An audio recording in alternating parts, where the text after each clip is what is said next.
नमस्कार। यह एक अनोखी, रोमांचक और शिक्षाप्रद कहानी है जो दिखाती है कि कैसे सादगी, ईमानदारी और बुद्धिमानी से जीवन की हर बड़ी समस्या का समाधान मिल जाता है। आइए कहानी शुरू करते हैं। बहुत पुराने जमाने की बात है। सुंदरनगर के पास एक छोटा सा गांव था, रामपुर। वहां दयानिधि नाम के एक विद्वान ब्राह्मण रहते थे, मगर वे बहुत निर्धन थे। दुर्भाग्य से उनके पास कोई स्थायी यजमानी, पूजा पाठ का काम नहीं थी। इसलिए वे दूर दराज के गांवों में जाकर कथा सुनाते थे और बदले में जो भी मिल जाता उसे लेकर घर चले आते थे। ब्राह्मण अविवाहित थे, इसलिए उन्हें धन इकट्ठा करने की खास जरूरत नहीं थी। वे एक बार कथा सुनाने के लिए निकलते तो लगभग 1 माह बाद ही वापस आते थे और अगले 1-2 माह के लिए राशन जरूर ले आते थे। उनका घर भी कोई बड़ा नहीं था, बस फूस का एक छोटा सा घर था। उसी में गुजारा करते थे, मगर वे हमेशा मस्त और प्रसन्न रहा करते थे।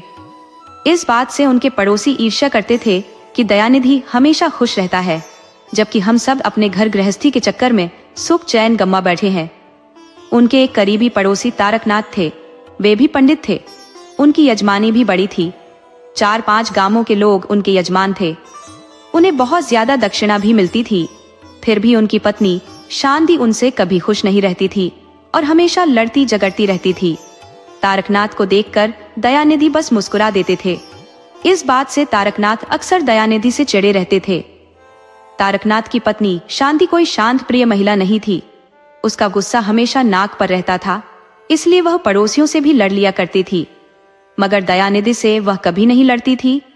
जब भी वे दोनों आमने सामने आते तो हमेशा प्रेम से ही बातें करते थे। इस बात की चर्चा दबे छिपे पूरे गांव में होने लगी थी। चेतन नाम का गांव का एक बदमाश आदमी था जो इधर उधर लड़ाई कराने में माहिर था।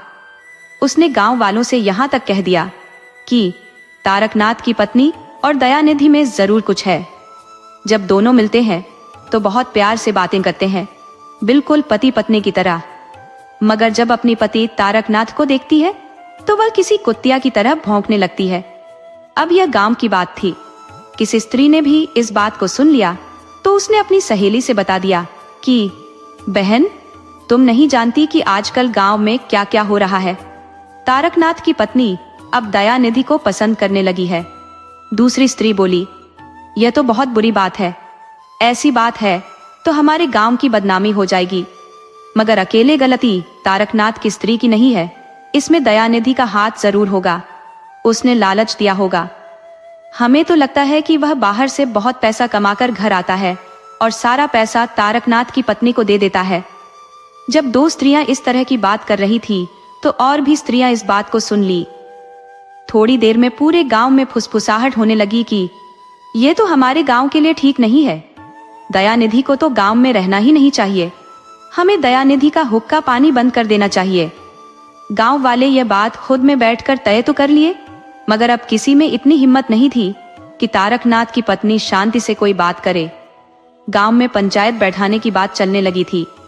दयानिधि को तो पंचायत में बुलाया जा सकता था, मगर जब तक तारकनाथ की पत्नी पंचायत में नहीं आती तब तक कुछ नहीं हो सकता था। दूसरे दिन शाम में चेतन ने देखा कि तारकनाथ की पत्नी और दयानिधि उसके घर में हंस हंस कर बातें कर रहे हैं। तारकनाथ दोनों को देख भी रहा है, फिर भी पत्नी से कुछ नहीं कह रहा। शायद डर से कुछ नहीं कह रहा और उसकी पत्नी तो बिगड़ैल हो गई है। चेतन भागकर गांव के मुखिया शिवनाथ के यहाँ गया और बताया कि मुखिया जी, आपके गांव में रहते बड़ा अनर्थ हो रहा है। तारकनाथ की पत्नी खुल्लम खुल्ला व्यभिचार कर रही है। हमने अपनी आंखों से देखा है। शिवनाथ गांव का मुखिया था। एक दिन उड़ती खबर उसके पास भी आई थी कि तारकनाथ की पत्नी कुछ गलत कर रही है, मगर गलती दयानिधि की भी है। उसे पराई स्त्री से दूर रहना चाहिए। गांव में विद्वान बना फिरता है और व्यभिचार करता है। गांव के 10-11 लोगों ने भी शिवनाथ मुखिया से कहा कि तुम ही एक बहादुर आदमी हो जो तारकनाथ की पत्नी का मुकाबला कर सकते हो, और किसी में इतनी हिम्मत नहीं कि उसके सामने बोल दे। अब गांव की स्त्रियों का मान सम्मान तुम्हारे हाथ में है। व्यभिचार एक छुआछूत के रोग की तरह है। वह सड़े आलू की तरह है कि संपर्क में आने वाला दूसरा आलू भी सड़ने लगता है। तारकनाथ की स्त्री के चलते गांव की स्त्रियां दूषित हो जाएंगी। मुखिया जी, आप उस स्त्री को रोकिए। शिवनाथ मुखिया बोला, आप लोग चिंता मत करो, बाघ के गले में घंटा बांधने का साहस भले किसी में नहीं है, मगर मैं इस भ्रम को तोड़ दूंगा। शिवनाथ चेतन को लेकर तारकनाथ की पत्नी के पास गया। चेतन शिवनाथ के साथ चला तो गया था, मगर भागने के लिए तैयार अवस्था में था, जबकि शिवनाथ अपने मुखियागिरी के घमंड में था। वह तारकनाथ की स्त्री के पास गया और बोला कि तुम गांव की स्त्रियों को खराब कर रही हो, तुम्हारे चलते हमारी गांव की स्त्रियां कहीं मुंह दिखाने लायक नहीं रह गई हैं। तारकनाथ की पत्नी बोली, मुखिया, हमने ऐसा क्या कर दिया है कि तुम्हारी स्त्रियों के मुंह में कालिख लग गई है? तब शिवनाथ बोला, तुम खुल्लम खुल्ला शर्म हया छोड़कर दयानिधि से इश्क फरमा रही हो। तारकनाथ की पत्नी बोली, मुखिया, इससे आगे कुछ भी बोला तो तुम्हारी जुबान खींचकर तुम्हारे हाथ में रख दूंगी। तुम्हें शर्म नहीं आती किसी स्त्री से ऐसी बातें करते? तब शिवनाथ बोला, जब तुम्हें इश्क लड़ाते शर्म नहीं तो देखने और कहने वालों की किस तरह की शर्म? मैं एक बार नहीं 1000 बार कहूंगा, गली गली घूम घूम कर कहूंगा, घर के ऊपर चढ़कर चिल्ला चिल्ला कर कहूंगा कि तारकनाथ की स्त्री बदचलन है, हमारे गांव की नाक कटा रही है। इतना सुनना था कि तारकनाथ की स्त्री आपे से बाहर हो गई और शिवनाथ को खूंटे से बहुत मारा। चेतन तो स्त्री का क्रोधित रूप देखकर पहले ही भाग गया। शिवनाथ मार खाकर गिरता पड़ता किसी तरह जान बचाकर भागा। खूंटे के मार से उसके तन बदन में दर्द उठ गया था। भागकर घर गया तो उसकी पत्नी ने भी 4-5 बेलन मारा। वह बोली कि कब से कह रही हूं कि तुम फर्जी मुखियागिरी छोड़ दो, तुम कोई गांव के अधिकृत मुखिया नहीं हो, गांव वाले तुम्हें बेवकूफ बना रहे हैं। मुखिया जी कहकर तुम्हें चने के झाड़ पर छड़ा दे रहे हैं और तुम्हें जरा भी अक्ल नहीं आती है। घर का काम करते करते अकेली परेशान हो जाती हो और तुम सारा दिन मखौल करते हो। उसने शिवनाथ को हल्दी और गुड़ पिलाई।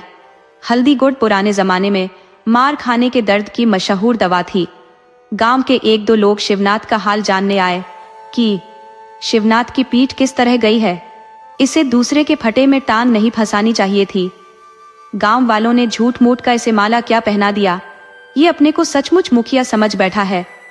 दरअसल हुआ ये था कि सुंदरनगर का राजा चक्रवर्ती एक गांव के आदमी को अपना मंत्री बना दिया था। उसका नाम निर्मल था। वो पहली बार मंत्री बन जाने पर फूला नहीं समा रहा था। वह गांव गांव घूमकर हर किसी को बताना चाहता था कि मैं इस राज्य का मंत्री हूँ।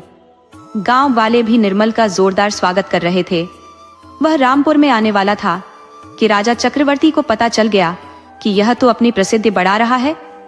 प्रजा के लोग यदि इससे प्रभावित हुए तो यही राजा बन जाएगा। इसलिए राजा नाराज होकर निर्मल को मंत्री पद से हटा दिया। अब मंत्री पद से हट जाने के कारण निर्मल रामपुर गांव नहीं जा सका। अब गांव वालों को क्या पता था कि निर्मल मंत्री पद से हट गया है। वे तो फूल माला लिए गांव से बाहर मंत्री निर्मल का इंतजार कर रहे थे। सुबह से इंतजार करते करते शाम होने लगी, मगर मंत्री नहीं आया। तभी किसी ने खबर दिया कि निर्मल तो अब मंत्री है ही नहीं, राजा ने उसे हटा दिया है। गांव वाले बड़ी उलझन में पड़ गए कि इस माला का क्या होगा। आखिर इस माला को तो किसी न किसी के गले में डालना ही पड़ेगा। उधर शिवनाथ की पत्नी बोली कि दिन भर घर में बैठे रहते हो, सारा काम मैं करती हूँ। अब बाजार जाना है, घर के जरूरी सामान खत्म हो चुके हैं, तो क्या बाजार में जाऊं? शिवनाथ बोला, भाग्यवान, नाराज काहे होती हो, मैं अभी बाजार से सामान ला देता हूँ। वह पत्नी से कुछ पैसा लिया और थैला उठा किशनपुर बाजार के लिए चल दिया। गांव से बाहर आया तो देखा कि बहुत से लोग फूल माला लिए खड़े हैं। उत्सुकतावश वह उन लोगों के पास चला गया।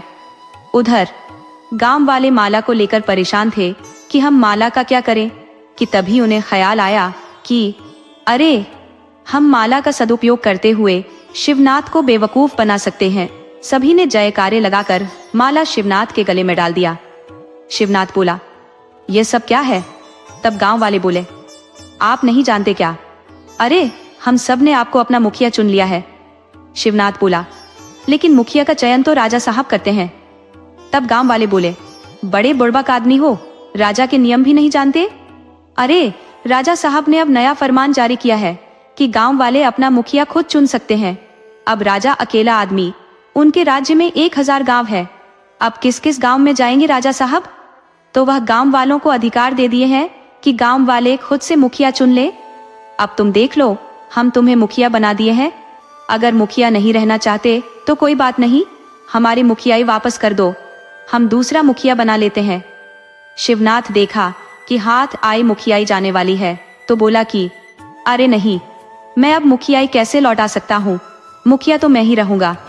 अब गांव वाले बोले कि सोच लो, मुखिया बनना कोई आसान काम नहीं है, बहुत खर्चे आते हैं, अभी हम सबको मिठाई खिलाना पड़ेगा। शिवनाथ बोला, इसमें कौन सी बड़ी बात है, चलो मेरे साथ बाजार, अभी मिठाई खिला देता हूँ। शिवनाथ सबको बाजार लेकर गया और सबको मिठाई खिलाया। हालांकि सबको पता था कि शिवनाथ बेवकूफ बन चुका है। शिवनाथ घर आया और पत्नी को बताया कि भाग्यवान, मैं मुखिया बन चुका हूँ। पत्नी समझ गई कि मूर्ख को गांव वालों ने बेवकूफ बना दिया है और जरूरी सामान के पैसे से मिठाई खा गए हैं। बड़ी मुश्किल से वह मेहनत कर पैसा इकट्ठा की थी, मगर इस मूर्ख की समझ में कुछ आए तब तो मुखियाई के बुखार ने शिवनाथ को बावला बना दिया था। जब आज तारकनाथ की पत्नी के हाथों पिटकर आया तो पत्नी ने पहली बार उस पर हाथ साफ किया। अब गांव वाले जले पर मिर्च लगाने आए थे। वे शिवनाथ से बोले कि मुखिया जी, आपके साथ बहुत बुरा हुआ, एक लंपट स्त्री आप पर हाथ उठा दी, उसकी इतनी हिम्मत, आप गांव में पंचायत कर उन्हें गांव से बाहर कराइए, उनका हुक्का पानी बंद कराइए।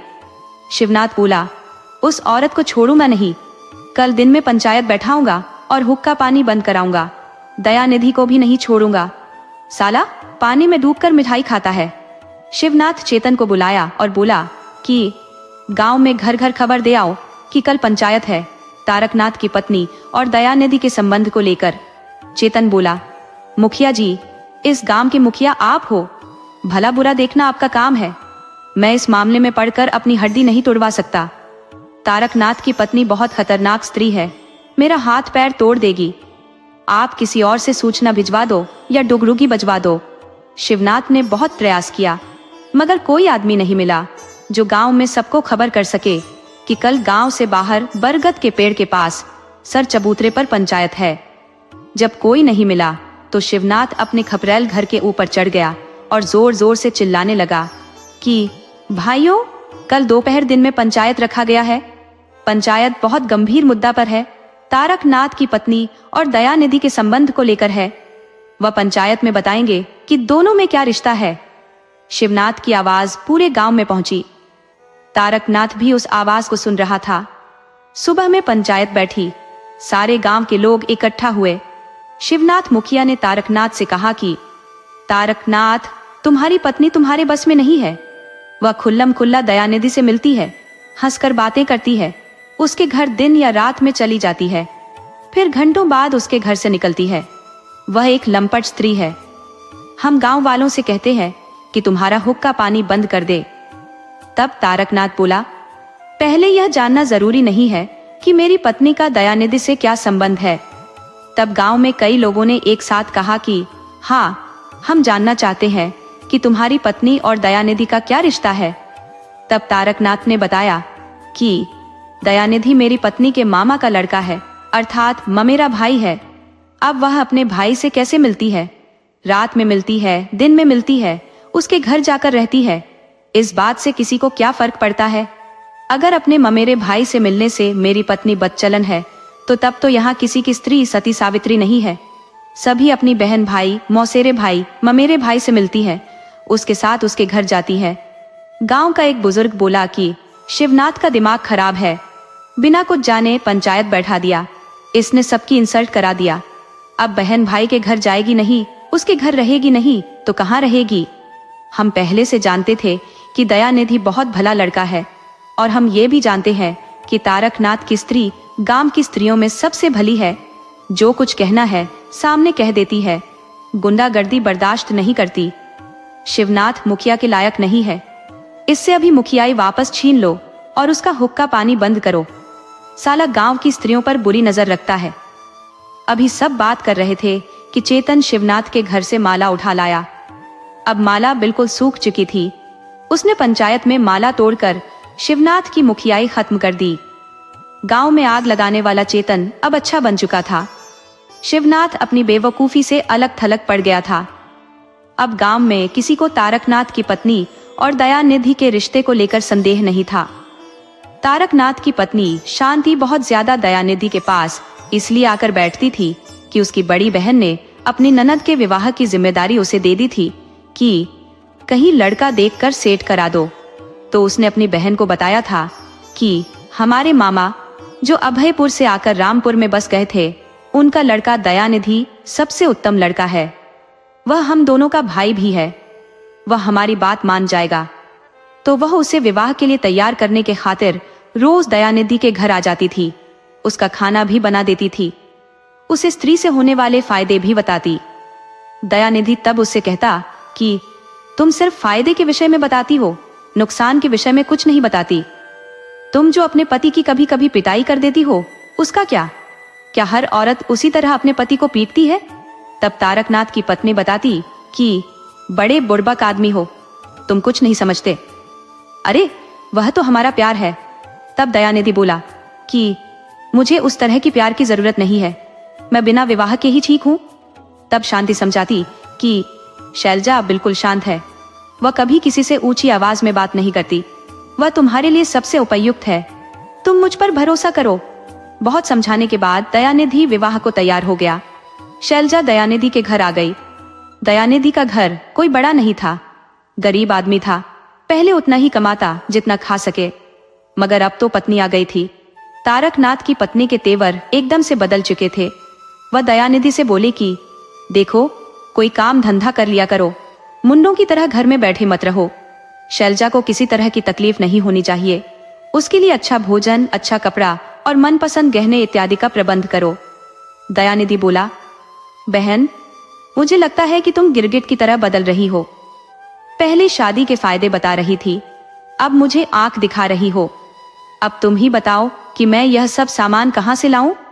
मैं तो पहले ही मना कर रहा था कि विवाह नहीं करूंगा, मगर जबरदस्ती करा दी।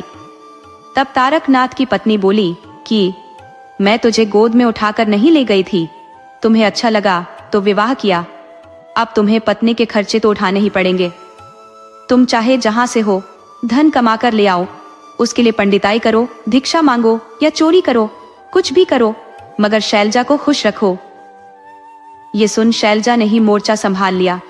वह बोली कि दीदी, मुझे गहने अच्छे कपड़े का कोई शौक नहीं है। मुझे 2 वक्त रोटी मिल रही है, इसमें बहुत खुश हूं।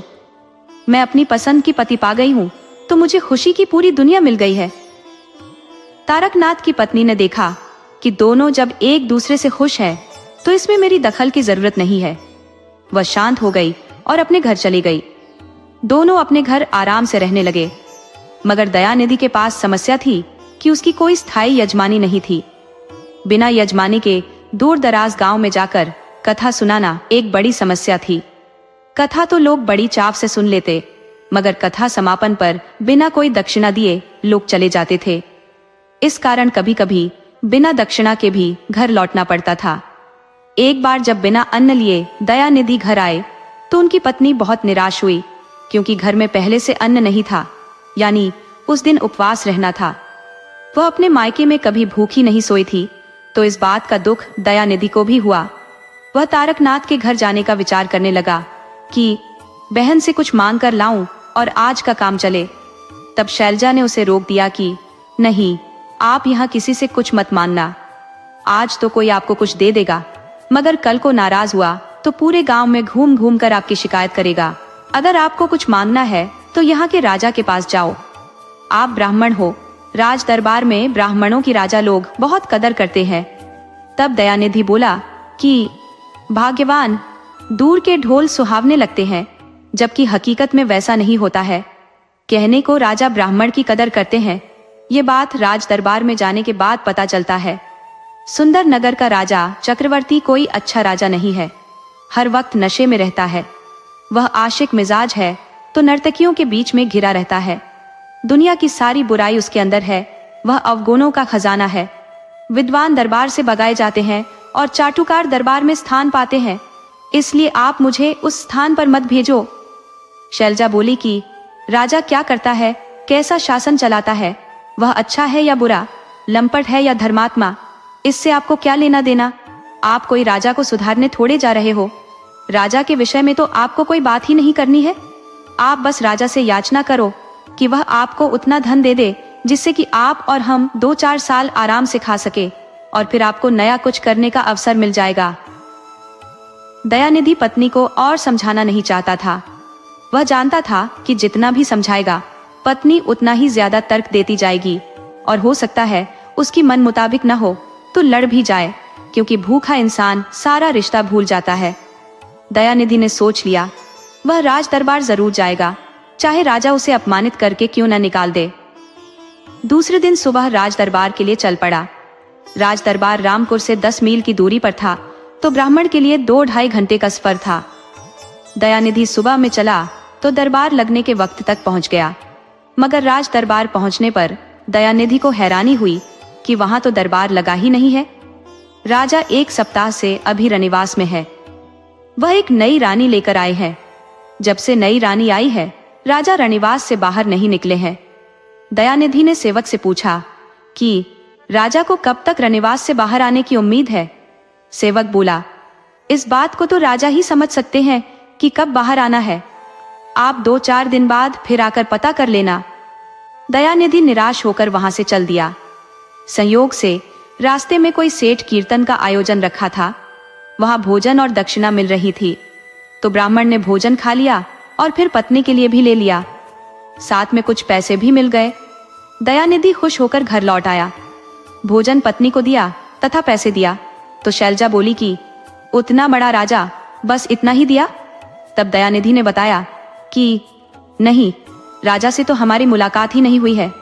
राजा नई रानी लाया है, इस वक्त रानी के साथ रनिवास में है। अब रनिवास से कब निकलता है पता करके पुनः एक बार जाऊंगा। अब भी हमारे पास 1 सप्ताह तक काम चल जाने लायक पैसे हैं। शैलजा बोली कि यही सोच आपको दरिद्र रखी हुई है कि जब पलानी से पानी टपकेगा तब उसे छाएंगे। चतुर लोग समस्या को सिर पर आने ही नहीं देते, पहले ही प्रबंध करके रखते हैं। आप कल भी कहीं भोजन के जुगाड़ में जाओ, ऐसा प्रबंध रखो कि कोई कठिनाई आने पर भी 2-4 माह का राशन घर में रहे। किसी भी परिस्थिति में भूखे रहने की नौबत ना आए। आप अकेले रहे हो इसलिए इस बात को समझ नहीं पाए हो, लेकिन आप जिस भी घर जाओगे वहां रोज कमाओ खाओ का जुगाड़ नहीं है, बल्कि 6 माह या 1 साल का भंडारण सभी के घर में है। दयानिधि पत्नी की बात मान लिया। उसकी बात में सच्चाई थी। दयानिधि समझ रहा था कि भूखी रह गई है, इसलिए डरी हुई है कि कहीं पुनः भूखा रहने की नौबत न आ जाए। दूसरे दिन ब्राह्मण दूर गांव में किसी जुगाड़ के लिए चल दिया। उसे चलते चलते राजमार्ग मिल गया। उस रास्ते से कोई भी किसी भी राज्य में बिना रोक टोक आ जा सकता था। उस मार्ग से दूसरे राज्य के मंत्री या राजा दूर दूर के राज्य तक जाते थे। व्यापारी भी उसी मार्ग से व्यापार करते थे। दयानिधि कभी उस मार्ग पर नहीं गया था, तो उसे लगा कि यह सबसे अच्छी जगह है, या तो हम किसी से मान भी सकते हैं। दयानिधि आगे बढ़ चला तो देखा कि आगे एक राजा चला जा रहा है। उसके साथ पूरा लाव लश्कर है। राजा आगे चलकर एक कुएं के पास ठहर जाता है और अपने आदमियों से कहता है कि मुझे भोजन खिलाओ, मेरे भोजन का समय हो गया है। सेवकों को तो बस आदेश की जरूरत थी। राजा को भोजन परोस दिए। तभी राजा की नजर दयानिधि पर गई। सामने ब्राह्मण देख राजा बोला कि सेवक, ब्राह्मण को भी खाना दो। सेवकों ने ब्राह्मण को खाना दे दिया। तो राजा बोला कि ब्राह्मण देवता, आप कहाँ के हो? दयानिधि ने बताया कि मैं सुंदर नगर राज्य का हूँ। राजा बोला कि तुम सुंदर नगर का है।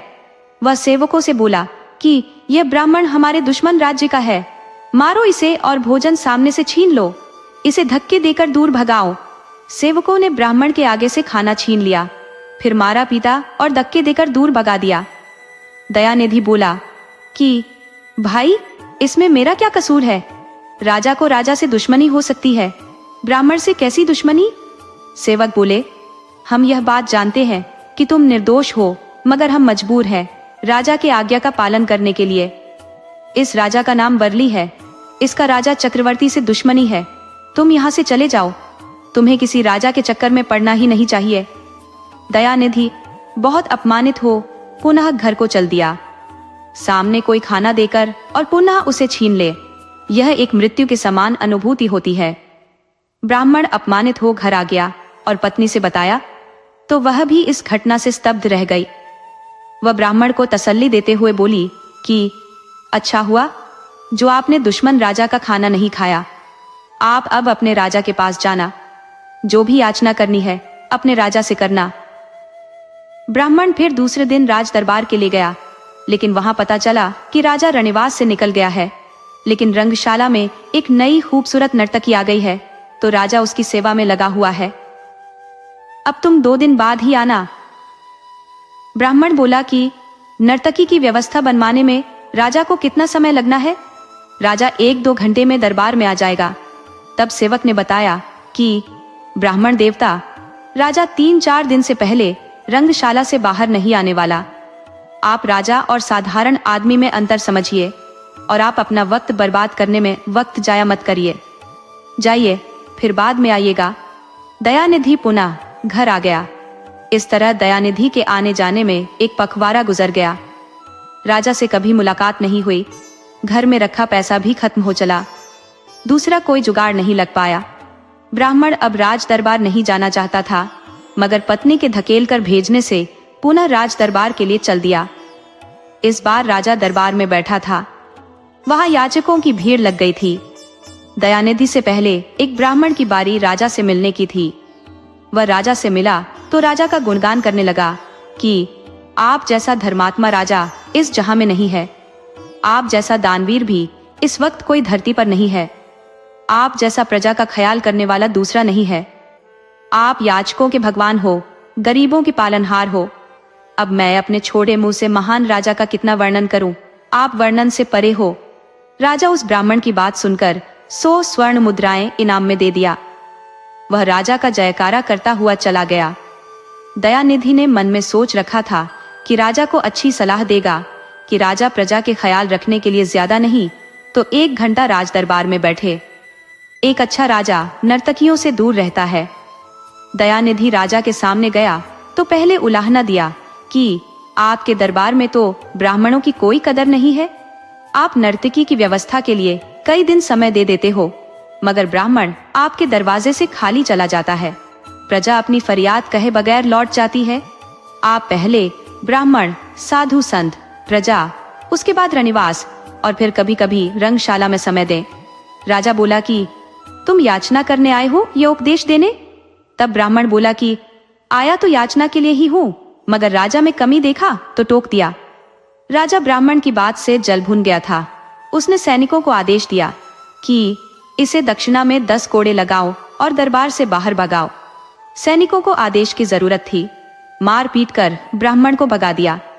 ब्राह्मण खाली हाथ घर लौट आया तथा पत्नी को बताया कि राजा ने लेने देने की बात दूर, कोड़े से पिटवा दिया। तुम जबरदस्ती मुझे दरबार भेजती हो। ब्राह्मणी को खुद पर पछतावा हुआ कि नाहक पति को राज दरबार भेजती थी। राजा इसे कोड़े से पिटवा दिया। ब्राह्मण बोला, भाग्यवान, अब जो हो गया उसके लिए पछतावा मत करो। मैं कभी हार मानने वालों में से नहीं हूं। मुझे पता चला है कि कल्याणपुर एक नगर है जहां का राजा सूर्यकांत है। वह परम दयालु और महादानी राजा है। मैं कल उस राजा के राज्य के लिए जाऊंगा और उस राजा से अपने लिए याचना करूंगा।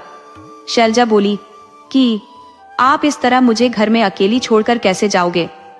आप पहले 1-2 माह के भोजन का प्रबंध मेरे लिए कर दो, फिर मेरी देखरेख के लिए अपनी बहन से बोलकर जाना। ब्राह्मण बोला, मुझे समझ नहीं आ रहा कि मैं 1 माह का सामान कहां से ले आऊं।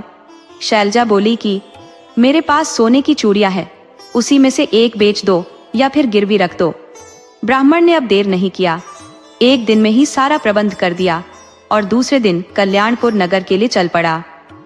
कल्याणपुर नगर कोई नजदीक में नहीं था, फिर भी ब्राह्मण पूरी ताकत लगाकर चल दिया। वह सुबह का चला, अविरल रूप से दोपहर तक चलता रहा। ब्राह्मण अब एक घनघोर जंगल में था। ब्राह्मणी ने घर से 3 लिट्टी और थोड़ा गुड़ ब्राह्मण को दोपहर में खाने के लिए बांध दिया था। ब्राह्मण ने जंगल में जब एक तालाब देखा तो सोचा कि मुझे पहले भोजन खा लेना चाहिए। ब्राह्मण जल्दी से तालाब में स्नान किया और भगवान का नाम ले लिट्टी खाने बैठ गया। ब्राह्मणी ने तीनों लिट्टी एक बराबर की बनाई थी, तो ब्राह्मण दुविधा में पड़ गया कि पहले किसको खाऊं? ब्राह्मण बोला कि पहले किसको खाऊं? इसको खाऊं कि उसको खाऊं या फिर बीच वाले को खाऊं? उधर तालाब के अंदर 3 देवता विराजमान थे। देवताओं ने सोचा कि यह ब्राह्मण बहुत तेजस्वी भी हो सकता है। हमने सुन रखा है कि भृगु ऋषि समुद्र को पी गए थे। ये कोई उतावला ब्राह्मण है, हम तीनों को खा सकता है। उनमें से एक बोला कि बड़े भाई, तुम उस ब्राह्मण को कोई खाने पीने की चीज दे आओ, वह बहुत भूखड़ लग रहा है। सबसे बड़े देवता ने कोई विलंब नहीं किया कि ब्राह्मण का मूड है, कब बिगड़ जाए, इससे पहले इसके खाने की समस्या हल कर देता हूँ। देवता तालाब से बाहर आए और बोले कि ब्राह्मण देवता, तुम क्या खाऊं खाऊं लगा रखे हो? लो ये थैला, अब कभी आपको खाऊं खाऊं नहीं कहना पड़ेगा। इसमें हाथ डालो और मनचाही मिठाई, मनचाहा भोजन जो चाहो निकाल कर खाओ। ब्राह्मण ने वह थैला ले लिया। ब्राह्मण को कब से जलेबी खाने की इच्छा हो रही थी, मगर नहीं मिल पा रही थी। आज ब्राह्मण को मनचाही चीज मिल गई थी। तो ब्राह्मण बोला कि देवता जी, इसमें मिठाई एक बार निकलकर बंद हो जाएगी, यह हमेशा निकलती रहेगी। तब देवता ने बताया कि यह अक्षय पात्र है, यह आपके साथ उम्र भर रहेगा। आपके मरने के बाद फिर हमारे पास आ जाएगा, लेकिन अभी आप मरने की चिंता न करो, आपकी उम्र अभी 100 साल बाकी है। थैला देकर देवता तालाब के जल में विलीन हो गए। ब्राह्मण ने मनचाही मिठाई निकालकर खूब खाया, फिर तालाब में पानी पिया, फिर थोड़ी देर आराम किया और वहां से वापस घर के लिए चल दिया। लेकिन ब्राह्मण जिस उत्साह के साथ दिन में चले थे, वह उत्साह खत्म हो चुका था। वह काफी थक चुके थे, तो धीरे धीरे चल रहे थे। बस उनको इतना ख्याल था कि शाम ढलने से पहले जंगल से निकल जाना है, उसके बाद तो हम किसी गांव में किसी के यहाँ रह लेंगे। एक ब्राह्मण को किसी के यहाँ ठहरने में कोई परेशानी थोड़े है। चलते रहे। जंगल से बाहर निकलते निकलते उन्हें रात हो गई। जंगल के बाहर आते ही एक गांव था, तो ब्राह्मण ने सोचा कि हम आज की रात इसी गांव में गुजारेंगे। जब ब्राह्मण उस गांव में गए तो गांव के घरों के सारे दरवाजे बंद हो चुके थे, एक भी आदमी कहीं बाहर नजर नहीं आया। तो ब्राह्मण अब किससे कहते कि भाई, मुझे अपने घर ठहरा दो, मुझे आपके दरवाजे पर रात गुजारनी है। जब कोई नहीं दिखा तो ब्राह्मण आगे बढ़ चले और गांव से बाहर आ गए। वहां एक घर से दीपक की रोशनी आ रही थी, तो उसी तरफ ब्राह्मण बढ़ चले। वह घर एक स्त्री का था। वह गांव की बदनाम स्त्री थी। उसके गलत कारनामों के चलते गांव वालों ने गांव से बाहर निकाल दिया था। तो वह गांव से बाहर एक घर बनाकर रहती थी। उसके साथ उसके 2 बच्चे और उसका एक कथित पति था। हकीकत में तो वह अपने पति को छोड़ आई थी, तो दूसरा पति रखी थी। वह एक बूढ़ा आदमी था, जबकि स्त्री जवान थी। ब्राह्मण को कोई आश्रय चाहिए था रात में ठहरने का, तो पहुंच गए उस स्त्री के घर। स्त्री अभी जागी हुई थी और शायद किसी के आने का इंतजार कर रही थी। ब्राह्मण ने जब स्त्री को देखा तो बोला कि यजमान, मैं एक ब्राह्मण हूं, मैं रात में ठहरने का आश्रय चाहता हूं। स्त्री बोली कि मेरे घर में ठहरने लायक कोई जगह नहीं है। ब्राह्मण बोला कि मैं घर के अंदर ठहरने की बात नहीं कर रहा, आप मुझे दरवाजे के बाहर ही ठहरने का प्रबंध कर दो। स्त्री बोली कि मेरे घर में अतिथि के खिलाने लायक कुछ नहीं है, मेरे बच्चे और मैं अभी भूखे सोने पर मजबूर हैं, आप यहां से कहीं और जाओ। ब्राह्मण समझ रहा था कि स्त्री झूठ बोल रही है। घर के आंगन में बोरी में रखा अनाज साफ दिखाई दे रहा है। जिसके घर में अनाज रखा हो वह भूखे कैसे रह सकता है? फिर भी ब्राह्मण बोला कि देवी, आपको भोजन का प्रबंध करने की जरूरत नहीं है, मैं अपने साथ बहुत सारी मिठाई लेकर आया हूं, उसमें से आप भी खाओ, बच्चों को खिला दो। आप अपने घर से बर्तन ले आओ। स्त्री बर्तन ले आई तो ब्राह्मण ने उस पिचके हुए झोले से बहुत सारी मिठाई निकाल दी। उस स्त्री की आंख फटी की फटी रह गई कि ब्राह्मण के पास कोई जादुई थैला है। इस पिचके हुए झोले से इतनी मिठाई कैसे निकल गई? वह ब्राह्मण के ठहरने का प्रबंध अपने घर के अंदर कर दी। ब्राह्मण ने घर के अंदर सोने से मना किया तो बोली कि आप मेरे अतिथि हो, मैं आपको घर के बाहर नहीं सोने दे सकती, आप घर के अंदर शयन करो। आप डरो नहीं, मैं कोई गलत स्त्री नहीं हूं, मैं आपके मान सम्मान का ख्याल करूंगी। स्त्री के कहने पर ब्राह्मण उसके घर के अंदर सो गया। दिन भर का थका था तो जल्दी नींद आ गई।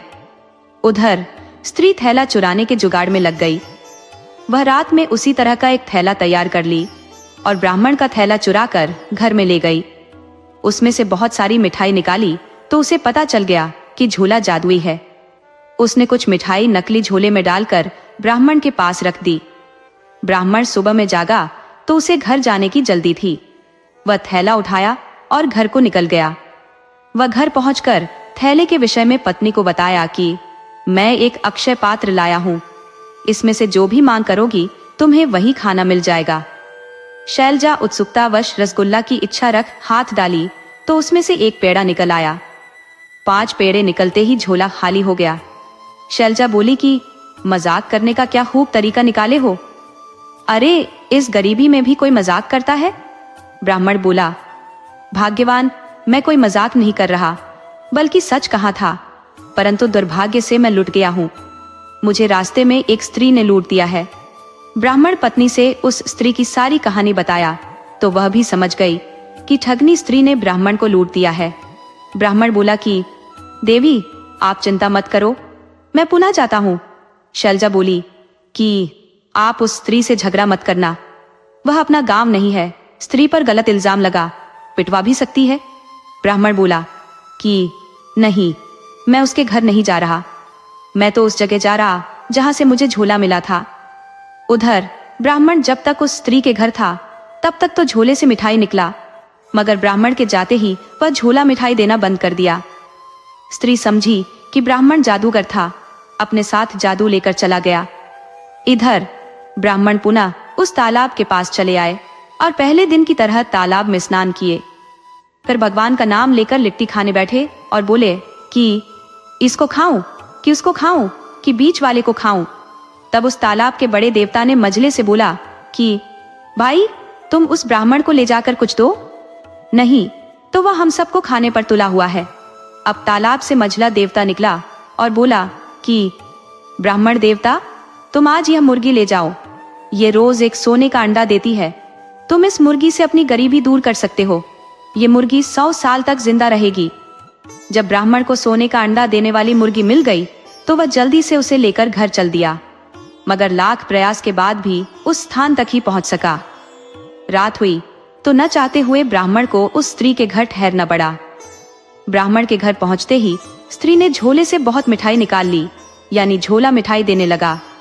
तो स्त्री ब्राह्मण की खूब सत्कार की, खूब खिलाया पिलाया, मगर आज ब्राह्मण ने उस स्त्री से मुर्गी के विषय में नहीं बताया। फिर भी स्त्री ब्राह्मण पर ध्यान देने लगी, उसका ध्यान मुर्गी पर था।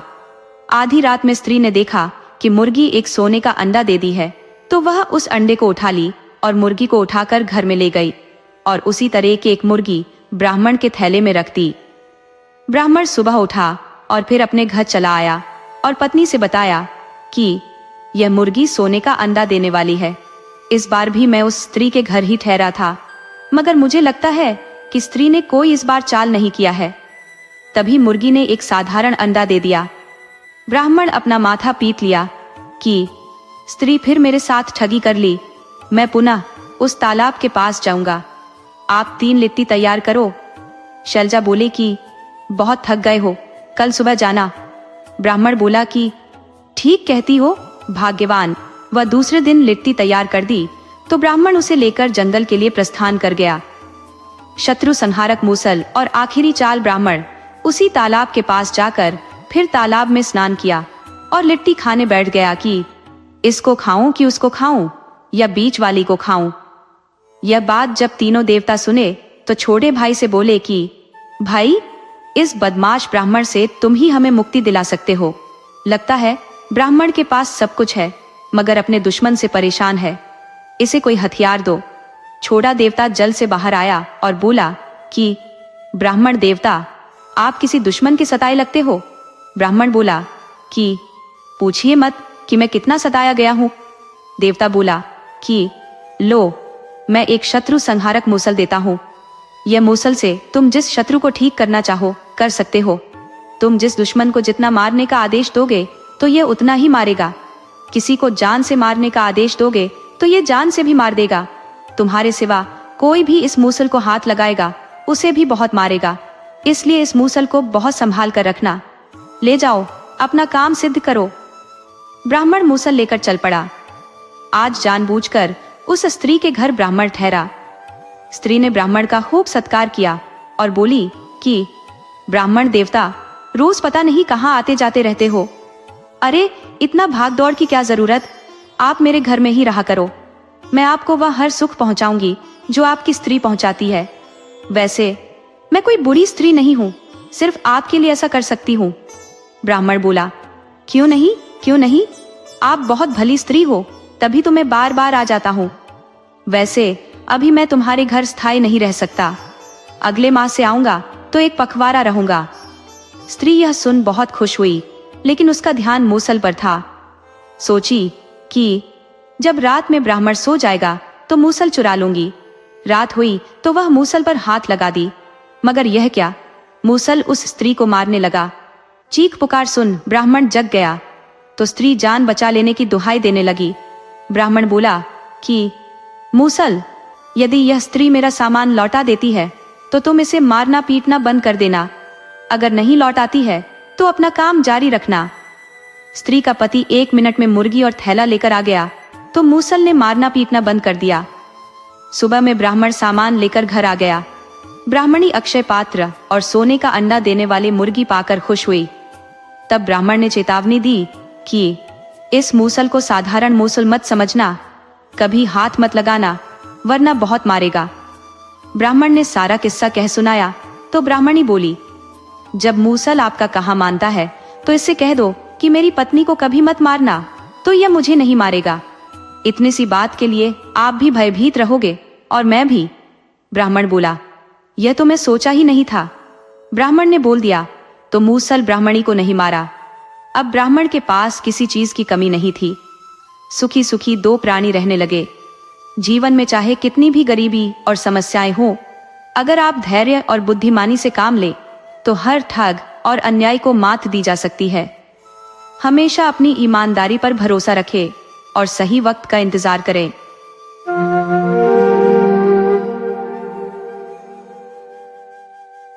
ये कहानी एक गरीब कुम्हार, एक ज्ञानी महात्मा और एक युवा राजकुमार के जीवन में आए उतार चढ़ाव को बड़ी सुंदरता से पिरोती है। आइए कहानी शुरू करते हैं। पुराने समय की बात है। एक गांव था जिसका नाम था शांतिनगर। उसी गांव में कबीर नाम का एक निर्धन कुम्हार रहता था। कबीर मिट्टी के बर्तन बनाने में माहिर था। वह एक बेहतरीन कलाकार था। वह केवल साधारण घड़े ही नहीं बनाता था, बल्कि मिट्टी की बहुत ही अद्भुत और सुंदर मूर्तियां भी बनाता था। लेकिन उसकी कलाकारी का कोई मोल जानने वाला नहीं था। शांतिनगर और उसके आसपास के गांवों में सिर्फ गरीब लोग ही बसते थे, इसलिए वे लोग सिर्फ साधारण मिट्टी के बर्तन जैसे घड़ा, हांडी, सुराही और दिए ही खरीद पाते थे। लेकिन कबीर अकेला कुम्हार नहीं था। उसी गांव में केशव नाम का एक और कुम्हार अपने बड़े परिवार के साथ रहता था। केशव अपने मिट्टी के बर्तन बनाकर घर घर घूमकर बेचा करता था। कबीर अकेला रहता था, इसलिए वह अपने घरेलू काम पूरे करने के बाद ही बर्तन बेचने निकलता। तब तक केशव घर घर जाकर अपने सारे बर्तन बेच चुका होता था। बाजार में देरी से पहुंचने के कारण कबीर के मुश्किल से 1 आध बर्तन ही बिक पाते और कभी कभी तो वह बिना कुछ बेचे ही लौट आता। कबीर बड़ी मुश्किल से अपने भोजन का प्रबंध कर पाता था। कबीर के जीवन की एक बड़ी समस्या यह थी कि उसका अपना कोई घर नहीं था। उसने गांव के साहूकार लालची राम से एक छोटी सी झोपड़ी किराए पर ली हुई थी। लालची राम स्वभाव से बहुत बुरा आदमी था। वह अक्सर लोगों को अपनी शेखी बघारते हुए कहता था कि लालची राम ही ऐसा कलाकार है जो पत्थर के रेत से भी तेल निकाल सकता है। वह यह भी दावा करता था कि उसे मुर्गे से अंडा और बकरे से दूध निकालना आता है। गांव वाले उसकी बातों को मजाक समझते थे, मगर उसके कहने का असली अर्थ केवल कबीर जैसे लोग ही समझते थे। लालची राम उस झोपड़ी का किराया 1 दिन का 1 चांदी का सिक्का लेता था। इस हिसाब से 1 महीने में 30 सिक्के बनते थे। अगर कबीर किसी महीने यह पैसे नहीं चुका पाता था तो लालची राम उससे 1.5 ब्याज सूद वसूलता था, यानी 30 सिक्कों के बजाय 45 जोड़ देता था। वह जबरन वसूली भी करता था। यदि कबीर पैसे देने से मना करता या कोई बहाना बनाता तो वह तुरंत सारे बर्तन तोड़ने और झोपड़ी को तत्काल खाली करने का आदेश सुना देता था। इस तरह लालची राम गरीब लोगों के रेत से तेल निकालता था। कबीर आजाद होते हुए भी उसका गुलाम बन चुका था। गांव में दयालु काका नाम के एक बुजुर्ग रहते थे। उन्होंने अपनी जिंदगी के 80 पतझड़ और उतने ही बसंत देखे थे। उन्हें जिंदगी के हर तरह के अनुभव याद थे। सबके सामने तो वह कबीर से कुछ नहीं कहते, मगर जब वह अकेले मिलते तो उसे समझाते कि बेटा, जब तक तुम लालची राम के इस जाल को नहीं तोड़ोगे, तब तक इस गुलामी से बाहर नहीं निकल पाओगे। उन्होंने हैरानी जताई कि अरे, झोपड़ी का भी कोई इतना किराया लेता है? काका ने बताया कि जितना पैसा लालची राम इस झोपड़ी का लेता है, उतने में तो किसी नगर में शानदार घर किराए पर मिल जाते हैं। उन्होंने कबीर से कहा कि वह किसी दूसरे गांव जाकर पूछ कर देखे, कोई भी झोपड़ी का किराया नहीं लेता। लोग तो शौक से अपने जमीन देकर लोहार, बढ़ई, नाई, धोबी, कुम्हार और ब्राह्मण को बसाते हैं। वे बदले में पैसा नहीं लेते, बल्कि जमीन भी मुफ्त में उनके नाम कर देते हैं। जिस गांव में ये 5 तरह के लोग नहीं रहते, उस गांव को बहुत मुश्किलों का सामना करना पड़ता है। छोटी छोटी जरूरतों के लिए भी दूसरे गांव जाना पड़ता है। दयालु काका ने कहा कि तुम इतना तो कमा ही लेते हो कि आराम से रह सको, मगर तुम्हारी मेहनत की कमाई लालची राम बाज की तरह झपट कर ले उड़ता है। उन्होंने सलाह दी, तुम मेरी बात मानो और इस गांव को छोड़ दो, कहीं और जाकर बस जाओ, तुम्हें वहां बहुत अच्छे लोग मिलेंगे। लेकिन उन्होंने यह भी कहा कि कहीं भी बसने से पहले वहां के रहन सहन और लोगों के बारे में जानकारी जरूर जुटा लेना। कबीर ने जवाब दिया कि काका, इस समय बरसात शुरू हो गई है। हम इस मौसम में न तो कोई नया काम शुरू कर सकते हैं और न ही घर बदल सकते हैं। उसने कहा, अब हमें 3-4 माह तो इसी गांव में रुकना पड़ेगा। उस दिन कबीर को जंगल में रहने वाले एक महात्मा जी को 4 घड़े मुफ्त में पहुंचाने थे। महात्माओं के पास पैसे तो होते नहीं, बस वे आशीर्वाद देते हैं। कबीर 4 घड़े लेकर महात्मा जी के पास गया और उन्होंने घड़े ले लिए। लोग भले ही सोचते हैं कि महात्मा या सन्यासी कुछ मोल नहीं देते, लेकिन सच तो ये है कि महात्मा मोल नहीं बल्कि अनमोल चीज देते हैं, जिसका कोई मूल्य नहीं होता। जब कबीर महात्मा जी के पास पहुंचा, उसी समय एक दूसरा आदमी भी वहां आया हुआ था। वह व्यक्ति बहुत परेशान दिख रहा था। उसने महात्मा जी से कहा कि मेरी मदद करे, मेरा धंधा अपने गांव में नहीं चल रहा है। मेरे गांव के लोग बहुत बुरे हैं, वे बात बात पर झगड़ने लगते हैं, उधारी मांगने पर लड़ाई शुरू कर देते हैं। मेरा उस गांव में जीना मुश्किल हो गया है। आप कृपा करके मुझे बताएं कि मैं किस गांव या नगर में जाऊं जहां सभी लोग शांत प्रिय हों और झगड़ालू ना हो। महात्मा जी बोले कि वत्स, इस धरती पर कोई भी ऐसा गांव या शहर नहीं है। उन्होंने कहा, हर जगह लड़ने वाले लोग हैं, उन्हें लड़ने भिड़ने में मजा आता है।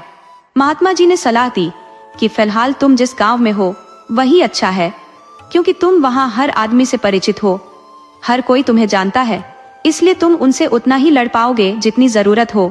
उन्होंने समझाया कि वे लोग तुम्हें कोई बड़ा नुकसान नहीं पहुंचाएंगे, लेकिन जब तुम किसी अनजान जगह जाओगे तो वहां के लोग तुम्हें नहीं जानेंगे, न तुम उन्हें। ऐसे में तुम्हें लड़ाई झगड़े में बहुत ज्यादा नुकसान उठाना पड़ सकता है। महात्मा जी की बात मानकर वह आदमी अपने गांव लौट गया।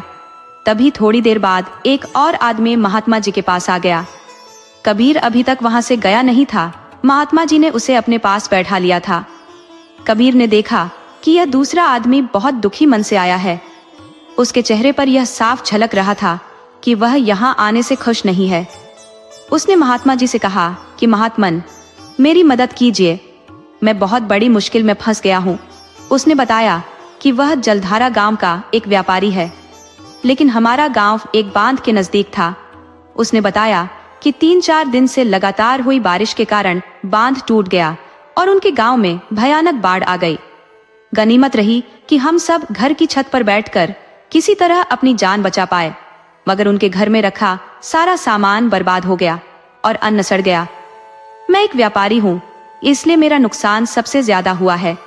आप ये समझिए कि मैं पूरी तरह से बर्बाद हो चुका हूँ। आप मुझे बताएं कि मैं कहाँ जाकर व्यापार करूं।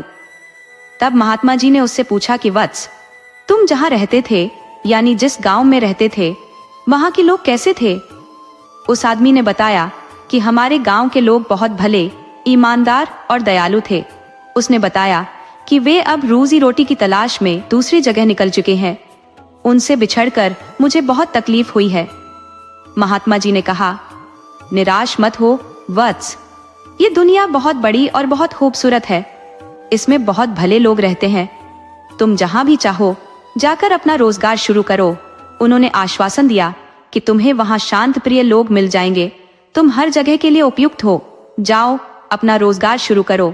मालिक तुम्हारा भला करेंगे। वह आदमी महात्मा जी को प्रणाम करके चला गया। तब कबीर ने कहा कि महात्मा जी, मेरी समझ में एक बात नहीं आई। आपने पहले आए आदमी से कहा कि तुम अपने घर लौट जाओ, ये दुनिया बहुत बुरी है और भले आदमी के रहने लायक जगह नहीं है।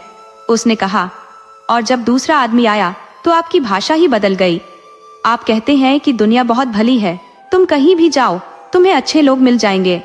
महात्मा जी कबीर की बात सुनकर मुस्कुराए और बोले कि वत्स, इसी को तो दुनिया कहते हैं। उन्होंने समझाया, जिसकी जैसी भावना रहती है वैसे लोग ही उसे मिल जाते हैं। उन्होंने बताया कि पहले वाला आदमी झगड़ालू था, उसका मन मैला था, वह गलत आदमी था। वह अपने धंधे में ईमानदार नहीं था। वह सामान में मिलावट करता था और तौल में सामान कम देता था। महात्मा जी ने कहा, इसलिए वह कहीं भी बाहर टिक सेठ नहीं कर सकता था। लेकिन उन्होंने दूसरे आदमी की प्रशंसा करते हुए कहा, दूसरा आदमी खुद ईमानदार था, वह किसी के साथ धोखा नहीं करता था, इसलिए सभी लोग उसे पसंद करते थे। इस कारण उसे सभी अच्छे लगते थे। उन्होंने निष्कर्ष निकाला, अच्छे लोग कहीं भी जाए अपने गुणों से सबको जीत लेते हैं। इसीलिए मैंने उससे कहा कि दुनिया तुम्हारे लिए बहुत सुंदर है। कबीर बोला कि महात्मन, मैं भी बहुत तकलीफ में हूँ। गांव का साहूकार मुझसे एक झोपड़ी का किराया 30 चांदी के सिक्के ले लेता है। मैं जितनी मेहनत करके कमाता हूँ उतना वह मुझसे वसूल लेता है। कबीर ने कहा, मैंने भी यह निश्चय कर लिया है कि अब मैं इस गांव में नहीं रहूंगा। महात्मा जी बोले, वत्स, तुम्हारे पास इतने पैसे नहीं है कि तुम दूसरे गांव जाकर जमीन खरीद सको और अपना घर बनवा सको। दूसरे गांव या नगर में भी तुम्हें किराएदार बनकर ही रहना होगा।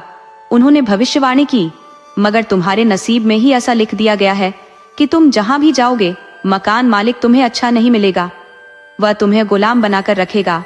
महात्मा जी ने कहा कि अभी तुम जिस साहूकार के किराएदार हो उससे तो तुम लड़ झगड़ भी लेते हो। उन्होंने चेतावनी दी कि मगर दूसरी जगह तुम्हें और भी बुरे लोग मिलेंगे।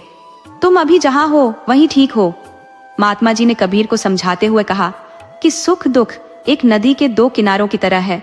उन्होंने कहा कि जिंदगी पानी की धार के समान है। एक किनारा उजाले का है तो दूसरा अंधेरे का। अभी तुम अंधेरे वाले किनारे से बह रहे हो। उन्होंने धैर्य रखने को कहा कि अचानक से जिंदगी का किनारा नहीं बदल सकता, बस इंतजार करो। उन्होंने भरोसा दिलाया कि एक समय ऐसा आएगा कि तुम्हारी जिंदगी उजाले वाले किनारे का सफर करेगी। लेकिन महात्मा जी ने एक अहम सलाह दी, हाँ, तुम साहूकार से नरमी से पेश मत आना। उन्होंने कहा कि उसे धमकाओ कि मैं तुम्हारी शिकायत राज दरबार में करूंगा। उन्होंने कहा कि ऐसा करने पर लालची राम तुमसे नाजायज किराया नहीं लेगा और तुम्हें थोड़ी बहुत मोहलत भी दे देगा। महात्मा जी ने कबीर को एक रहस्यमयी बात भी बताई, तुम्हारी तकदीर एक दिन ऐसी बदल जाएगी जिसकी तुम कल्पना भी नहीं कर सकते। उन्होंने कहा, मैं उस बात को अभी नहीं बता सकता वरना तुम पागल हो जाओगे। महात्मा जी ने कबीर को वहां से जाने को कहा क्योंकि उसका काम का नुकसान हो रहा था। उन्होंने यह भी याद दिलाया कि अगले महीने फिर 4 घड़े पहुंचा देना। उन्होंने कारण बताया कि बरसात के दिनों में ये घड़े 1 महीने में ही खराब हो जाते हैं और उनमें काई लग जाती है। कबीर मन ही मन महात्मा जी पर नाराज होता हुआ वहां से चला आया। वह सोचने लगा कि यह महात्मा तो मेरी गरीबी में फिर से मेरा आटा गीला करने पर तुला हुआ है। उसने सोचा, अगर इसे हर महीने 4 घड़े देने पड़े तो मेरी तो खटिया खड़ी हो जाएगी। उसने शिकायत की कि यह महात्मा केशव से कभी घड़ा नहीं मांगते। गजब जमाना है, सभी कमजोर को ही सताते हैं। जब कबीर घर पहुंचा तो साहूकार लालची राम पहले से ही खड़ा था। कबीर को देखते ही वह क्रोध में बरस पड़ा कि तुमने पिछले माह का किराया नहीं दिया। उसने हिसाब बताया कि उस माह के 45 और इस माह के 30 कुल 75 सिक्के हुए। उसने धमकी दी, मुझे सभी पैसे अभी के अभी चाहिए वरना मैं तुम्हारे घड़े निकालकर झोपड़ी से बाहर फेंक दूंगा। कबीर महात्मा जी के यहाँ से पूरी तरह आत्मविश्वास से भरा फूल चार्ज होकर आया था। वह साहूकार पर गुस्से से बरस पड़ा कि मैं पिछले 2 साल से कह रहा हूँ कि तुम्हारी छत पलानी बरसात में टपकती है, इसकी मरम्मत करा दो, मगर तुम सुनते नहीं। उसने कहा, कहीं भी किसी झोपड़ी का 30 चांदी का सिक्का किराया नहीं है? उसने आरोप लगाया, तुम मेरे भोलेपन का फायदा उठाकर बहुत ज्यादा वसूली कर रहे हो। कबीर ने चुनौती दी, अब तुम मेरा घड़ा निकालकर घर से बाहर फेंक दो, मैं कोई किराया नहीं देने वाला हूँ। उसने कहा, मैं सीधे राजा के पास जाऊंगा और राजा से इस बात की फरियाद करूंगा। उसने धमकी दी कि वह राजा से इस झोपड़ी की जांच कराएगा कि इसका वास्तविक किराया कितना होता है, और राजा से ही विनती करूंगा कि मुझे ही क्यों बल्कि मेरे गांव के उन सभी गरीबों को घर दे जो तुम्हारे यहाँ किराए पर रहते हैं। साहूकार लालची राम कबीर के मुंह से यह बात सुनकर सन्न रह गया। वह कबीर की बातों से बुरी तरह डर गया। उसे भय था कि कहीं यह सचमुच राज दरबार चला गया तो राजा उसे दंडित कर देगा। उसने मन ही मन स्वीकार किया कि गांव में कहीं भी किसी झोपड़ी का किराया नहीं लगता और उसकी वसूली गलत तथा राजा के नियम के खिलाफ है। उसे लगा कि इस गलती के लिए उसे कठोर दंड मिल सकता है और राजा नाराज होकर उसकी जमीन गांव के गरीबों में बांट सकता है। साहूकार एकदम ठंडा पड़ गया। उसने कबीर से कहा, बचवा, तू झूठे में नाराज हो जाता है। अरे, मैं तो तुमसे मजाक कर रहा था। उसने बहाना बनाया कि वह तो कबीर को एक खुशखबरी सुनाने आया था और सोचा कि खुशखबरी सुनाने से पहले थोड़ा मजाक कर ले। उसने कहा, देखो, मैं कल तुम्हारी छत ठीक करा दूंगा। उसने तुरंत घोषणा की, बरसात के 4 माह का कोई किराया नहीं लूंगा और आगे भी तुमसे 30 नहीं, केवल 10 सिक्के ही महीने का किराया लूंगा। उसने यह भी कहा कि वह किराया भी कबीर अपनी मर्जी से दे सकता है। उसने कहा, चाहो तो साल में एक बार ही एक मुश्त दे सकते हो। उसने हिसाब लगाया, कुल मिलाकर साल के 80 सिक्के ही बनते हैं। उसने कबीर को 5 साल में भी एक बार एक मुश्त किराया देने की छूट दे दी।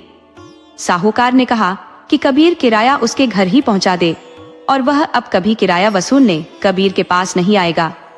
इतना कहकर जब साहूकार चला गया तो कबीर सोचने लगा कि कहीं मैं जागते हुए सपना तो नहीं देख रहा। वह हैरान था कि यही साहूकार इतना बदल कैसे गया। उसने सोचा कि क्या महात्मा जी द्वारा सुझाए गए बात का असर साहूकार पर हो गया है या वह सचमुच उससे डर गया है। कबीर महात्मा जी पर बहुत खुश हुआ कि महात्मा जी ने उसकी अंधकारमय जिंदगी को 4 मिट्टी के घड़े के बदले रोशन कर दिया है। अब उसे हर माह 4 घड़े महात्मा जी के पास पहुंचाने में कोई परेशानी नहीं थी। उधर साहूकार ने अगले ही दिन कबीर की झोपड़ी की छत बिल्कुल नई बदलवा दी। कबीर यह देखकर और भी प्रसन्न हुआ। अब वह किसी दबाव में नहीं था और आराम से अपने घड़े बेचने लगा। उसे याद था कि महात्मा जी को किस दिन फिर से 4 घड़े पहुंचाने हैं। वह दिन भी आ गया। जिस दिन महात्मा जी को घड़ा पहुंचाना था उस दिन बारिश हो रही थी, मगर कबीर अपने नियम का पक्का था। वह बरसात में ही घड़ा लेकर महात्मा जी के आश्रम में पहुंच गया। महात्मा जी का आश्रम जंगल के बीचों बीच था। कबीर के वहां पहुंचते ही मूसलाधार बारिश शुरू हो गई। अब कबीर को वर्षा थमने तक रुकना पड़ा। धीरे धीरे शाम हो गई मगर वर्षा नहीं रुकी। महात्मा जी ने कबीर को निर्देश दिया कि अब तुम इस वर्षा में किसी भी तरह वापस नहीं जा पाओगे। उन्होंने समझाया कि वैसे भी तुम जंगल के मध्य में हो, बाहर निकलने के लिए 10 मील का सफर है। उन्होंने चेतावनी दी कि जंगली जीव जंतु वर्षा से परेशान होकर खुले में घूम रहे हैं। इस आश्रम से बाहर निकलना भी खतरनाक है। तुम अब आराम से आश्रम के अंदर ही विश्राम करो।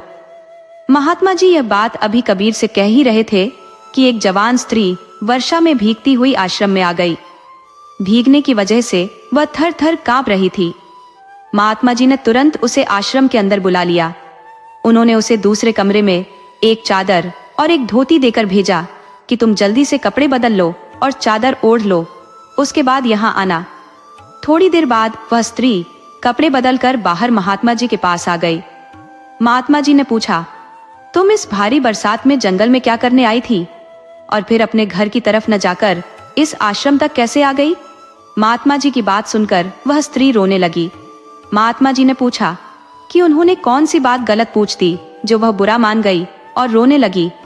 तब स्त्री ने कहा, मैं आपके सवालों से नहीं रो रही हूँ बल्कि अपने दुर्भाग्य पर रो रही हूँ। उसने बताया कि वह एक अभागिन अविवाहित स्त्री है। मेरे माता पिता नहीं है। मैं अपने ताऊ और ताई के साथ रहती थी।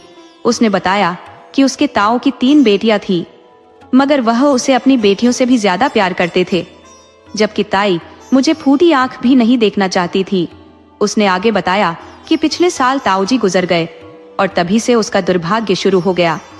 ताई ने मेरा जीना मुश्किल कर दिया है। वह मुझे बिना कारण के मारने पीटने लगी। उस स्त्री ने अपनी वर्तमान विपत्ति बताई। आज उन्होंने मुझे भारी बरसात में सूखी लकड़ी लाने के लिए भेज दिया। साथ ही ताई ने चेतावनी भी दी कि अगर वह सूखी लकड़ी लेकर नहीं आई तो वह चिमटा गर्म करके उसी गर्म चिमटे से उसे मारेंगी। उसने कहा कि ताई जो कहती है वह करके दिखा भी देती है। मैं घर से निकल तो गई, मगर इस बरसात में सूखी लकड़ी कहाँ पाऊं? उसने कहा, मैं अब घर नहीं गई क्योंकि ताई मुझे चिमटा से जला देंगी। उसके मन में आत्महत्या करने का विचार आया, मगर मुझे रास्ते में कोई नदी या तालाब नहीं मिला। मैं चलते चलते यहाँ तक आ गई। महात्मा जी बोले, तुम सही जगह पर आ गई हो। तुम खुद से चलकर नहीं आई हो, तुम्हारी किस्मत तुम्हें यहाँ ले आई है। तुम्हें खुद भगवान ने यहाँ भेजा है। तुम्हारी समस्या अभी हल किए देता हूँ। महात्मा जी ने कबीर से कहा, वत्स, अकेला पुरुष अधूरा रहता है। तुम्हें अब विवाह कर लेना चाहिए। ये तुम्हारे लिए उपयुक्त समय है। उन्होंने उस स्त्री की ओर इशारा करते हुए कहा, यह स्त्री वक़्त की मारी हुई है। एक तरफ इसकी मौत है तो दूसरी तरफ तुम इसकी जिंदगी बन सकते हो। महात्मा जी ने कहा, अनाथ के सिर पर सिर्फ वही हाथ रख सकता है जिसका दिल सागर जैसा विशाल हो। उन्होंने कबीर से कहा कि तुम इस स्त्री से विवाह कर अपना जीवन और स्त्री का जीवन सुधार सकते हो।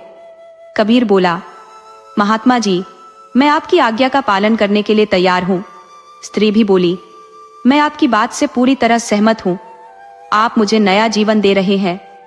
महात्मा जी ने उन दोनों का विवाह बरसात में करा दिया।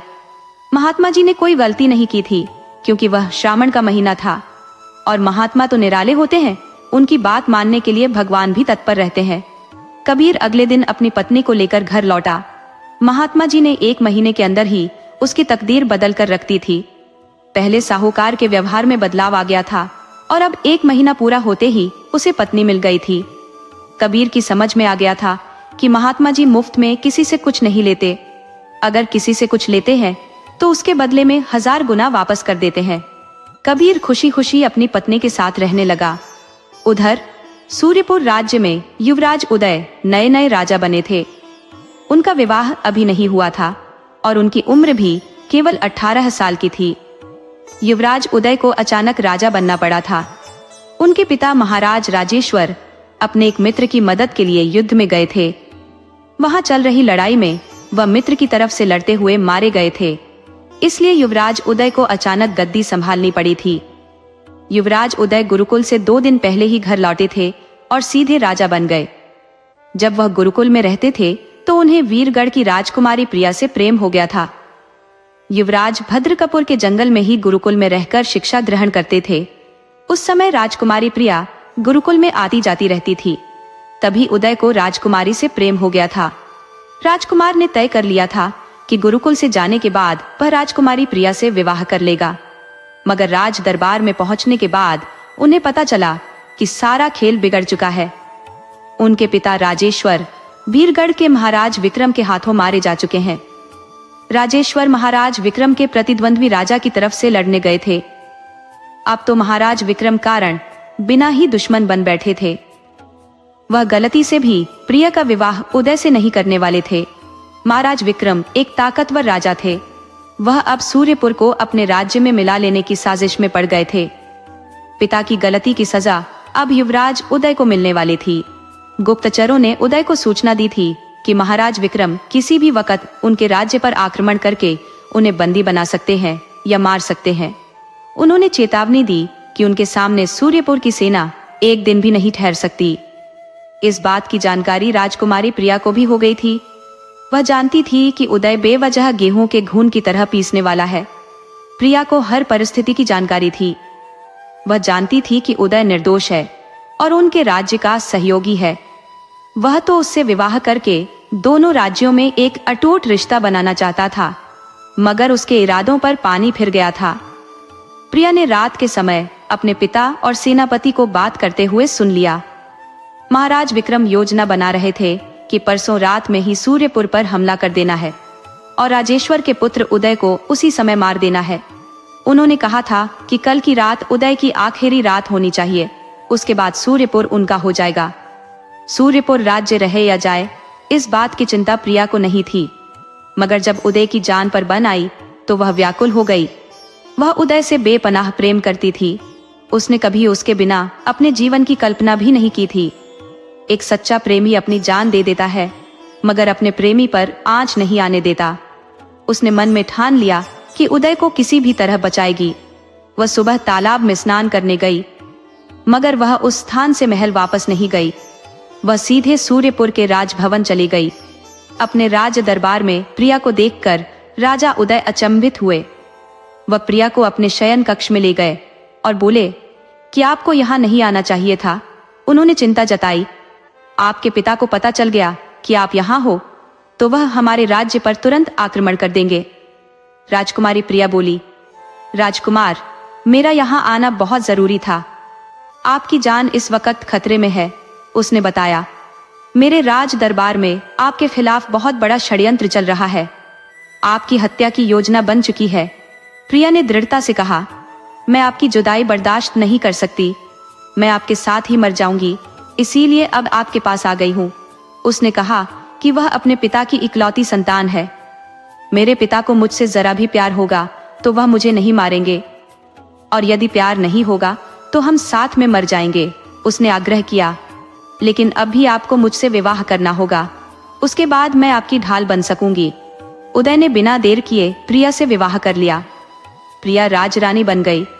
रात आई तो वह उदय से बोली, आज हमारी सुहागरात नहीं बल्कि परीक्षा की घड़ी है, जिंदगी और मौत का समय है। उसने कहा, आज रात आप पर आक्रमण होगा और मरने वालों में सबसे पहले मेरा स्थान होगा। हालांकि दिन में ही आक्रमण की सूचना मिल गई थी, इसलिए राजा उदय ने अपने महल के बाहर बहुत कड़ा पहरा लगवा दिया था। उदय इस बात को लेकर आश्वस्त थे कि दुश्मन सेना का राजमहल में प्रवेश आसान नहीं है। उन्हें लगा कि शत्रु सेना को तत्काल प्रवेश करने के लिए कई सप्ताह तक भयानक युद्ध लड़ना होगा। लेकिन प्रिया जानती थी कि उसके पिता के लिए इस राजमहल में घुस आना बच्चों का खेल है। उसे लगा कि संभव है कि वह सैनिक के भेष में अपने विशेष सैनिकों के साथ महल में ही मौजूद हो। वह उदय से बोली, आप इस समय अपने शयन कक्ष में रहे, दरवाजे पर पहरा मैं दूंगी। राजा उदय बोले, इतने सैनिकों के रहते आपको पहरा देने की क्या जरूरत है, आप आराम करो।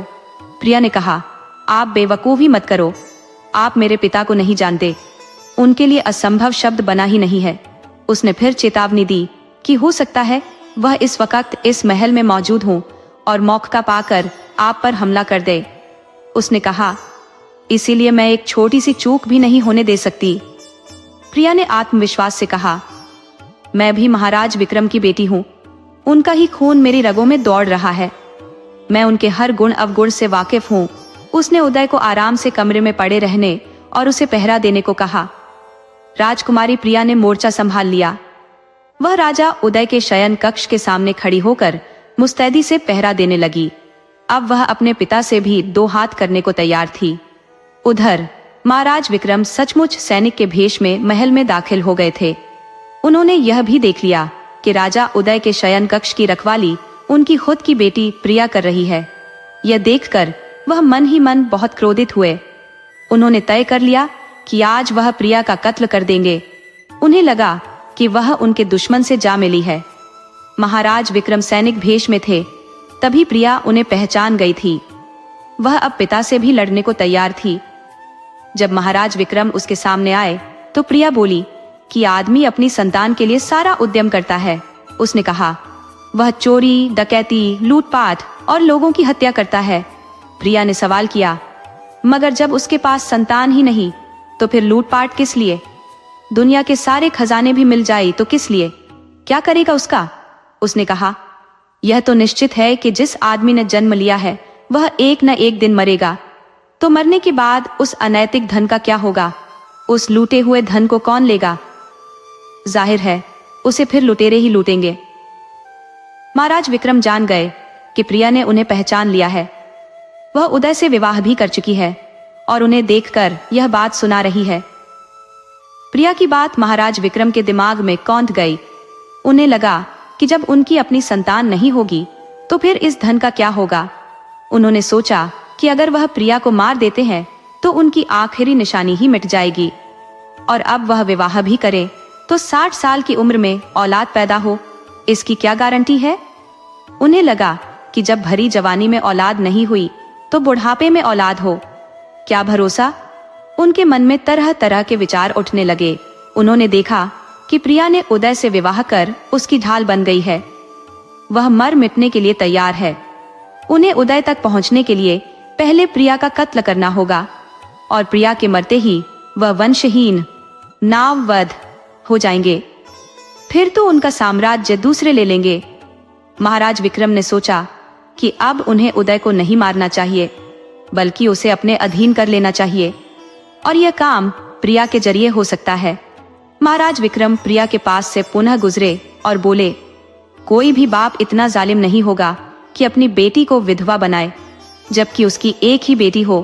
उन्होंने कहा कि वह अपनी बेटी की नादानी को भी स्वीकार करते हैं और उसे अपने पति के साथ रहने की इजाजत देते हैं। उन्होंने वादा किया कि वह कभी फिर सूर्यपुर की तरफ आंख उठाकर भी नहीं देखेंगे। वह इतना कहकर तेजी से बाहर की तरफ चले गए। उनके साथ आए सैनिक भी चले गए। किसी भी सैनिक की समझ में नहीं आया कि वह नए सैनिक किधर चले गए। अब महाराज विक्रम जा चुके थे। प्रिया राजा के इशारों को समझ चुकी थी। अब वह अपने पति के पास आई और बोली, अब खतरा टल चुका है। उसने समझाया कि महाराज विक्रम की समझ में संतान की अहमियत आ गई है। उसे पता चल गया है कि एक पिता के लिए संतान कितनी महत्वपूर्ण होती है। उसने कहा कि बुढ़ापे की खुशहाल जिंदगी तभी होती है जब संतान रहती है, वरना निःसंतान अमीर लोग, राजा और सेठ साहूकार बहुत दुर्दिन की जिंदगी जीते हैं। महाराज विक्रम अपने नगर वापस जाकर बेटी के लिए वह हर सामान भिजवा दिया जो एक लड़की की विदाई के समय दिया जाता है। उन्होंने बहुत से सोने की मुद्राएं, आभूषण, कीमती मखमली कपड़े इत्यादि भिजवाए। साथ में बहुत से नौकर चाकर भी भिजवाए। मगर प्रिया बहुत चतुर थी।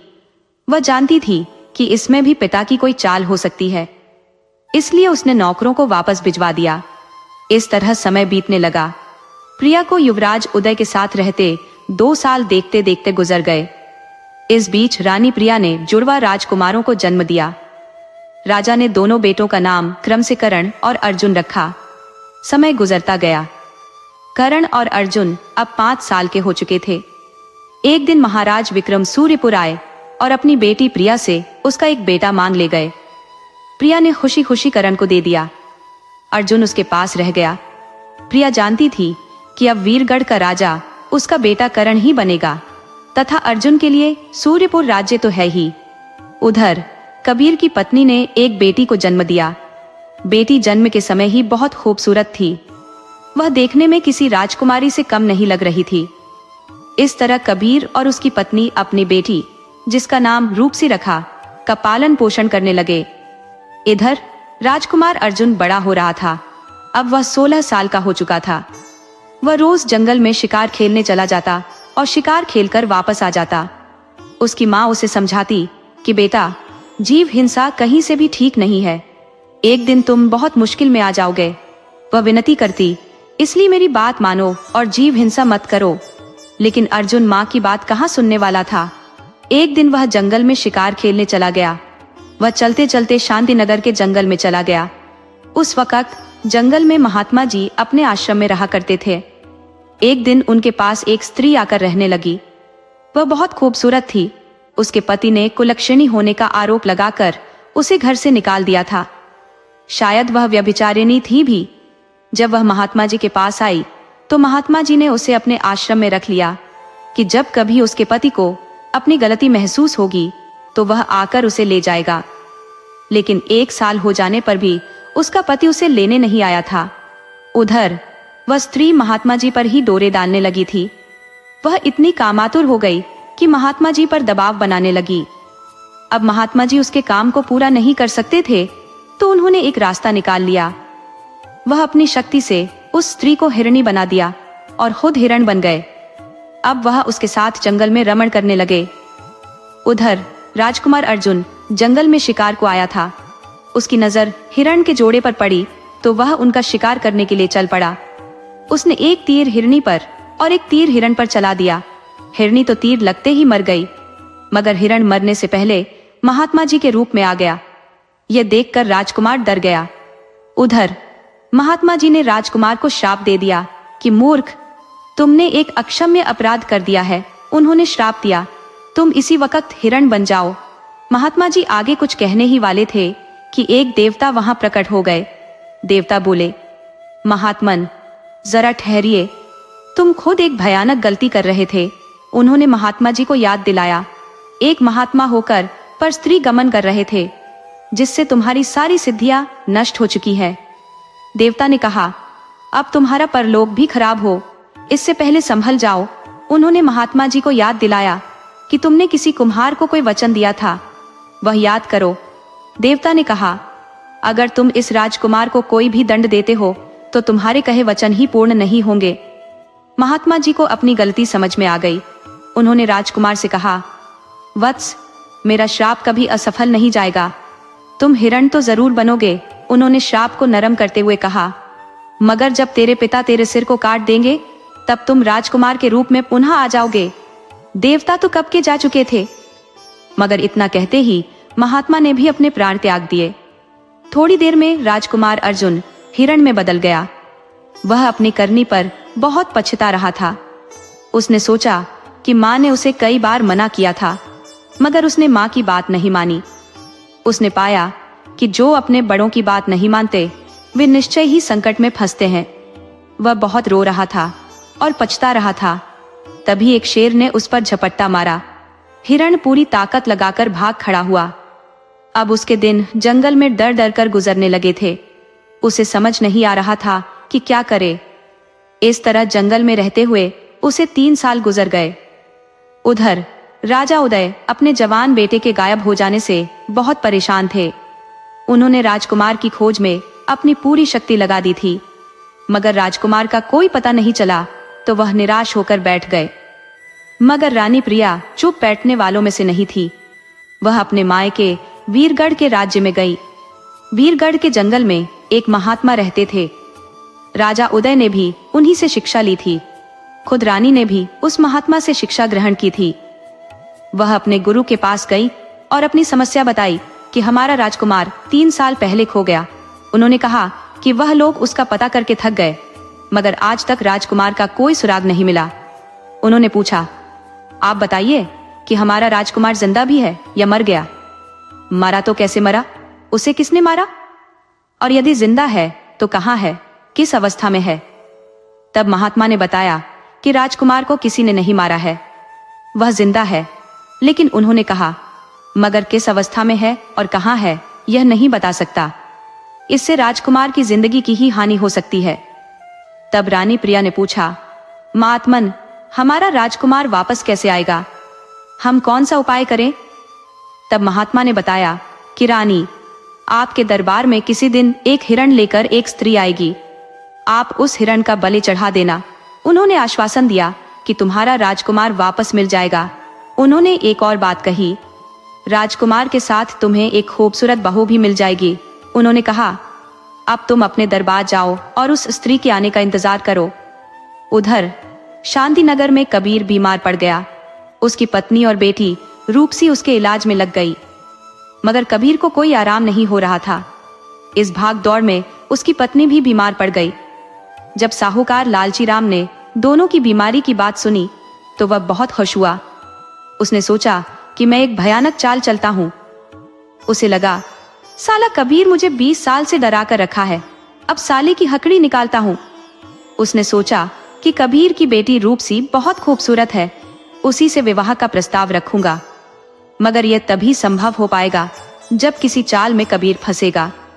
वह जल्दी से 10,000 सोने की मुद्राएं लिया और कबीर के घर पहुंच गया। वहां पहुंचकर वह कबीर को देखकर बनावटी रोना रोने लगा कि हमारे कबीर भाई बीमार कैसे पड़ गए। इनके लिए तो मैं अपनी सारी संपत्ति लगा दूंगा, मगर मरने नहीं दूंगा। उसने तुरंत कबीर के मना करने के बावजूद जबरन उसे 10,000 सोने की मुद्राएं दे दी। उसने कहा कि जरूरत पड़ने पर वह और भी पैसे दे देगा। साथ ही वह अपने शहर का एक वैद्य खोज लाया। उसने वैद्य से तय कर लिया था कि तुम इलाज का 10,000 सोने की मुद्राएं ले लेना। वैद्य जब आया तो उसने कबीर और उसकी पत्नी को देखा, फिर बताया कि वह दोनों को 1 सप्ताह में ठीक कर देगा, मगर इलाज के पैसे 10,000 सोने की मुद्राएं लगेंगे।